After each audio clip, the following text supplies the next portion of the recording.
Какво ще ни приготвите от село Замфирово? Пресна турта. Пресна турка, супер, аз съм минал през селото, голямо село. Малко чухнете да опитат. Панова, чакай. Какво представлява тази пресна турка? Ето. Ето има масълце, може да се сложи. Тя е гореща, супер. Да, помажеме малко. Това е пита, с какво е характерна за вас? Сода и кисело мляко и сол. Това е. Много е вкусно, браво. Златни ръце има.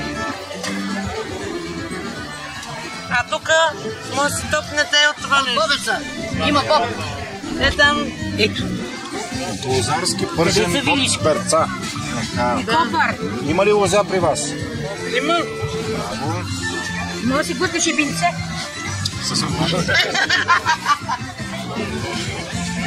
И той е горещ, много е вкусен, браво. Голямо село. Топло. Вие сте голямо село, нали така? Да. Средишно село съм. Браво. Взими Това район Боровци и Замфирово са леко двете ми села. кръга и сложи тавата да се плеска.